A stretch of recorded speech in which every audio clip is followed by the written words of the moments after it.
Olá, turma, tudo bem? Bora lá para nossa leitura, mais um dia, né? Já estamos caminhando aí no meio da semana, hoje quarta-feira, dia 10 de abril de 2024. E nós vamos seguir, a gente está dentro do livro de 1 Samuel e a gente está vendo o início, né? Desse chamado do primeiro rei de Israel, chamado Saul. Vamos ver, hoje a gente vai ver capítulo 13 e 14, né? São dois capítulos grandes, então por isso que ficou separado somente os dois para a gente estar lendo hoje. Então, capítulo 13 de 1 Samuel diz assim: Saul tinha 30 anos de idade quando começou a reinar e reinou sobre Israel 42 anos. Saul escolheu 3.000 homens de Israel, 2.000 ficaram com ele em Micmas e nos montes de Betel, e 1.000 ficaram com Jonatas em Gibeá de Benjamim. O restante dos homens ele mandou de volta para suas tendas. Jonatas atacou os destacamentos dos filisteus em Gibeá, e os filisteus foram informados disso. Então Saul mandou tocar a trombeta por todo o país, dizendo que os hebreus fiquem sabendo disso. E todo Israel ouviu a notícia de que Saul tinha atacado o destacamento dos filisteus, atraindo o ódio dos filisteus sobre Israel. Então os homens foram convocados para se unirem a Saul em Gilgal. Os filisteus reuniram-se para lutar contra Israel com 3.000 carros de guerra, 6.000 condutores de carros e tantos soldados quanto a areia da praia. Eles foram a Micmas, a leste de Bet-Avém, e lá acamparam. Quando os soldados de Israel viram que a situação era difícil e que o seu exército estava sendo muito pressionado, esconderam-se em cavernas e buracos, entre as rochas e em poços e cisternas. Alguns hebreus até atravessaram o Jordão para chegar à terra de Gade e de Gileade. Saul ficou em Gilgal e os soldados que estavam com ele tremiam de medo. Ele esperou 7 dias, o prazo estabelecido por Samuel. Mas este não chegou a Gilgal e os soldados de Saul começaram a se dispersar. E ele ordenou: tragam-me o holocausto e os sacrifícios de comunhão. Saul então ofereceu o holocausto. Quando terminou de oferecê-lo, Samuel chegou e Saul foi saudá-lo. E perguntou-lhe Samuel: o que você fez? Saul respondeu: quando vi que os soldados estavam se dispersando e que não tinhas chegado no prazo estabelecido e que os filisteus estavam reunidos em Micmas, pensei: agora os filisteus me atacarão em Gilgal e eu não busquei o Senhor. Por isso senti-me obrigado a oferecer o holocausto. E disse Samuel: você agiu como um tolo, desobedecendo ao mandamento que o Senhor, o seu Deus, deu a você. Se tivesse obedecido, ele teria estabelecido para sempre o seu reinado sobre Israel. Mas agora o seu reinado não permanecerá. O Senhor procurou um homem segundo o seu coração e o designou líder de seu povo, pois você não obedeceu ao mandamento do Senhor. Então Samuel partiu de Gilgal e foi a Gibeá de Benjamim, e Saul contou os soldados que estavam com ele. Era cerca de 600. Saul e seu filho Jonatas, acompanhados de seus soldados, ficaram em Gibeá de Benjamim, enquanto os filisteus estavam acampados em Micmas. Uma tropa de ataque saiu do acampamento filisteu em 3 divisões. Uma foi em direção a Ofra, nos arredores de Sual, outra em direção a Bet-Oron e a terceira em direção à região fronteiriça, de onde se avista o vale de Zeboim, diante do deserto. Naquela época não havia nem mesmo um único ferreiro em toda a terra de Israel, pois os filisteus não queriam que os hebreus fizessem espadas e lanças. Assim eles tinham que ir aos filisteus para afiar os seus arados, enxadas, machados e foices. O preço para afiar rastelos e enxadas era 8 gramas de prata e 4 gramas de prata para afiar tridentes, machados e pontas de aguilhadas. Por isso, no dia da batalha, nenhum soldado de Saul e Jonatas tinha espada ou lança nas mãos, exceto o próprio Saul e seu filho Jonatas.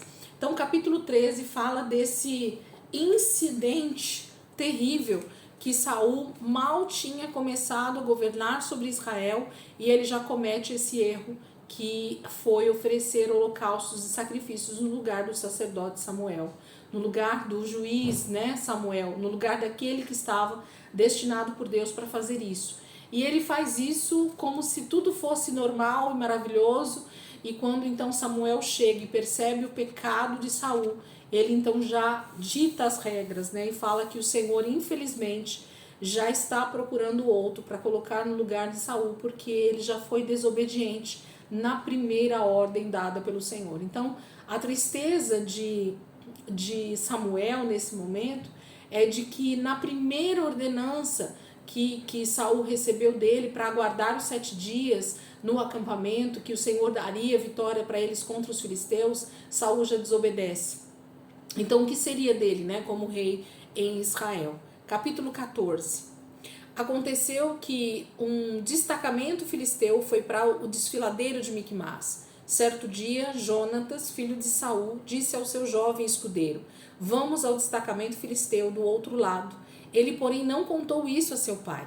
Saul estava sentado debaixo de uma romanceira na fronteira de Gibeá, em Migron. Com ele estavam uns 600 soldados, entre os quais Aias, que levava o colete sacerdotal. Ele era filho de Aitube, irmão de Icabode, filho de Finéias e neto de Eli, o sacerdote do Senhor em Siló.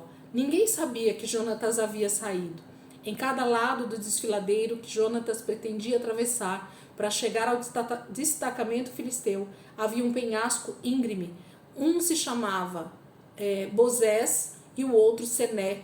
Havia um penhasco ao norte, na direção de Miquimás, e outro ao sul, na direção de Gebá. E Jonatas disse ao seu escudeiro: vamos ao destacamento daqueles incircuncisos.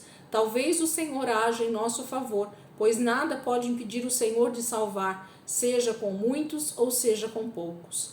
Disse o seu escudeiro: faze tudo o que tiveres em mente, eu irei contigo.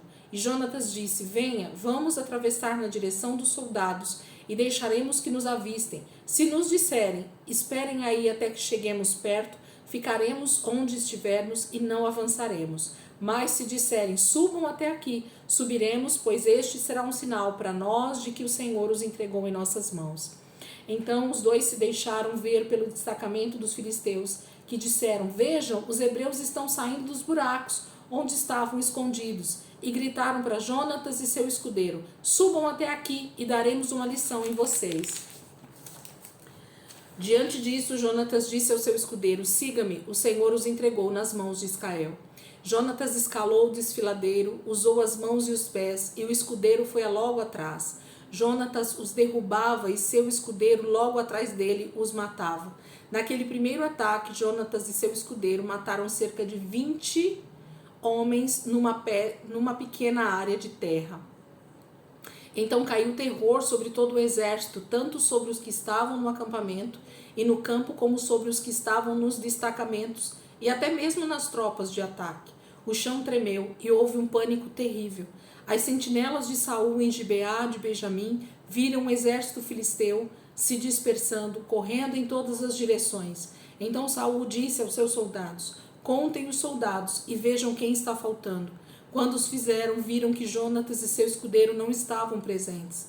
Saul ordenou a Aias: traga a arca de Deus. Naquele tempo, ela estava com os israelitas. Enquanto Saul falava com o sacerdote, o tumulto no acampamento filisteu ia crescendo cada vez mais. Então Saul disse ao sacerdote: não precisa trazer a arca. Na mesma hora, Saul e todos os soldados se reuniram e foram para a batalha. Encontraram os filisteus em total confusão, ferindo uns aos outros com suas espadas. Alguns hebreus que antes estavam do lado dos filisteus e que com eles tinham ido ao acampamento filisteu, passaram para o lado dos israelitas, que estavam com Saul e Jonatas.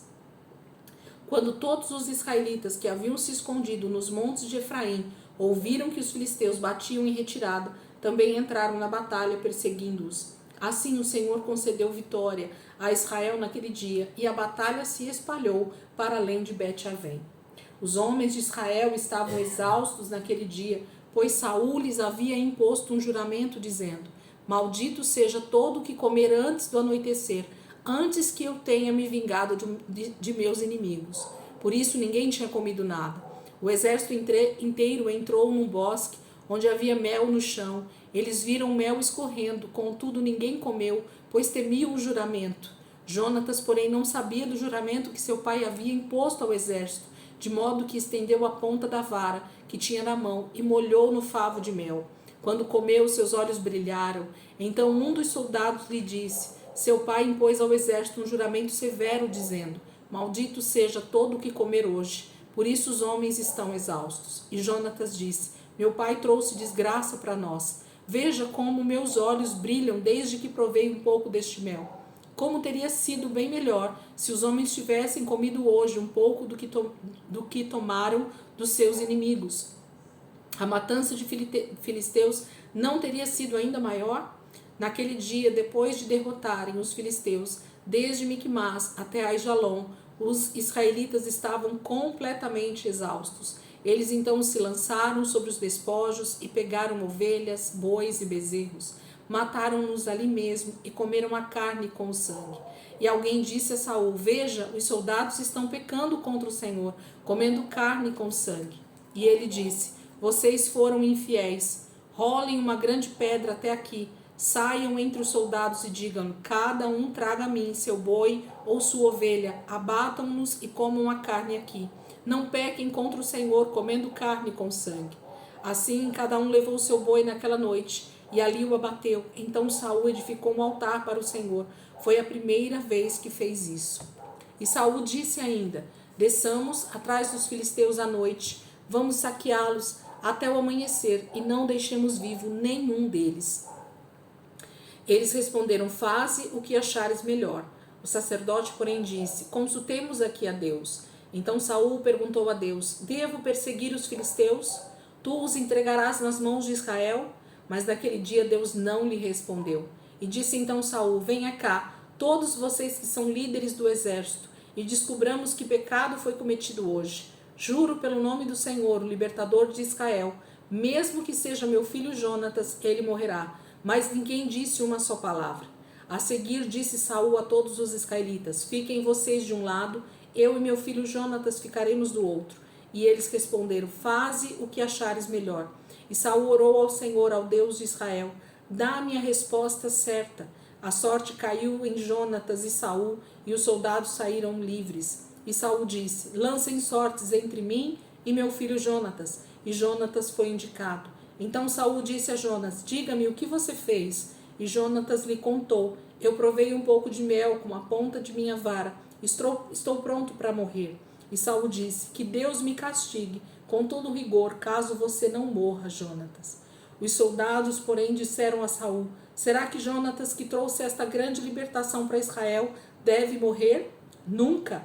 Juramos pelo nome do Senhor, nenhum só cabelo de sua cabeça cairá no chão, pois o que ele fez hoje foi com o auxílio de Deus. Então os homens resgataram Jonatas e ele não foi morto. E Saul parou de perseguir os filisteus e eles voltaram para sua própria terra. Quando Saul assumiu o reinado sobre Israel, lutou contra os seus inimigos em redor: Moabitas, Amonitas, Edomitas, os reis de Zobá e os filisteus. Para qualquer lado que fosse, infligia-lhes castigo. Lutou corajosamente, derrotou os amalequitas, libertando Israel das mãos daqueles que os saqueavam. Os filhos de Saul foram Jonatas, Isvi e Malquizua. O nome de sua filha mais velha era Merabe e o da mais nova era Mical. Sua mulher chamava-se Ainoã e era filha de Aimaas. O nome do comandante do exército de Saul era Abner, filho de Ner, tio de Saul.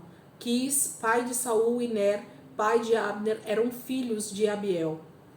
Houve guerra acirrada contra os filisteus durante todo o reinado de Saul.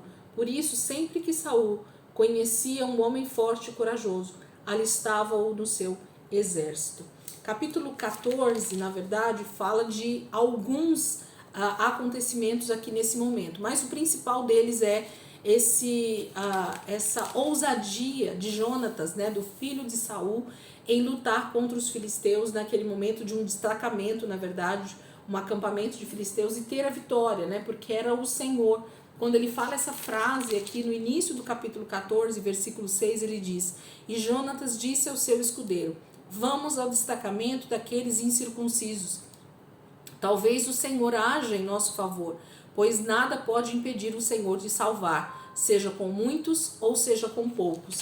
Então, a questão de Deus dar livramento ao seu povo sempre tem a ver com um número muito pequeno do exército de Israel. Por quê? Porque dessa maneira Deus prova para o próprio Israel e para os outros inimigos que quem está realmente dando a vitória é o Senhor, é o braço do Senhor, é o general de guerra que é o Senhor, é o anjo do Senhor que sempre está à frente, né? Então nunca tem a ver com o próprio exército de Israel, e sim com o Senhor como grande comandante deles, né? A gente sabe que a palavra o Senhor dos exércitos tem a ver com isso. É o Senhor quem luta as guerras, porque as guerras de Israel e as nossas guerras não são contra carne ou sangue, mas contra principados e potestades. E o Antigo Testamento ele é recheado de guerras entre Israel e outros povos para mostrar para nós como funciona o reino espiritual. Essas guerras não são simplesmente físicas, mas todas elas têm a ver com principados e potestades que Israel está tendo que vencer para tomar o território que é deles, a terra de Israel. Então é disso que Deus está falando. Ainda que a gente veja realmente mortes físicas, não é disso que Deus está tratando em cada uma dessas batalhas de Israel. Inclusive quando Israel perde, né? Porque aí Israel está em pecado naquele momento. Amém, queridos? Vocês possam meditar. Essas narrativas da história de Israel são maravilhosas para a gente tirar exemplos, para a gente tirar acertos e erros, para que nós não cometamos os mesmos erros, né? No sentido de desobediência, no sentido de não olhar para a lei do Senhor, no sentido de entender que é o Senhor quem luta as nossas guerras, de ouvir a palavra do profeta, né? Então, tudo isso a gente tem muito bem dito na palavra para que a gente olhe com atenção e consiga obedecer ao Senhor em tudo que Ele tem falado conosco também. Amém? Deus abençoe, ótima quarta-feira para vocês e amanhã, se Deus quiser, a gente está aqui novamente para continuar nossa leitura em nome de Jesus. Deus abençoe.